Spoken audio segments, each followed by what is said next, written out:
Why would banks use XRP instead of private or permissioned ledgers they already control? So they will use private permission ledgers that are interoperable with a mainnet. This is the analogy I give people. Many of us weren't around for the origin of the internet. I was very young when it was going on, but you might remember that. In the beginning of the internet for email, if I had to have an AOL email and you had to have an AOL email, and we could then send each other stuff. So it was the intranet, not the internet, okay? So intra settlement is banks can send payments between branches, and they can do that with their own stablecoin. And it provides them 24/7, 365 liquidity to be able to make those transfers, satisfy client needs, do all that stuff. Awesome.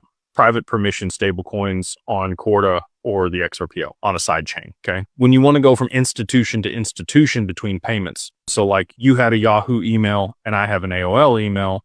We needed the email protocol for interoperability between all of the different email providers. The XRPL is the protocol layer that allows for interoperability between all these siloed ecosystems that all, to your point, want to maintain their own books and records and not have that exposed on a public blockchain, but need interoperability to be able to send payments and transact with a counterparty with no counterparty risk. That's why they're going to adopt it. You need a bridge asset in that capacity. Now, if they're okay with accepting the other bank's stablecoin, sure. Now, so like a business, if it's a merchant services or if it's peer-to-peer, they might be okay with holding that counterparties. Like we hold dollars issued by the federal government because we trust it, right? Not really anymore. Most people don't. I think they'll restructure it. I think it'll be fine. But that's why a lot of people move to crypto, because you can look, okay, USDC audits this, Circle audits this, and I feel a warm and fuzzy. I feel like that they're a credible institution. They're not going to go anywhere. Ripple's same way, right? PayPal, same way.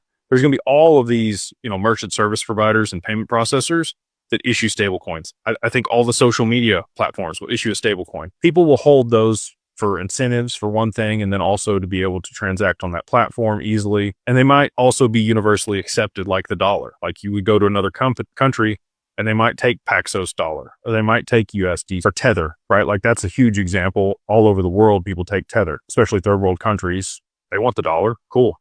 Tether sounds great. So peer-to-peer, I get you. Institutions are going to have a bridge between their siloed institutions or their siloed permissioned ecosystems, like you mentioned. And Corda provides that. And again, they don't have a native settlement token. They adopted XRP in that capacity a long time ago.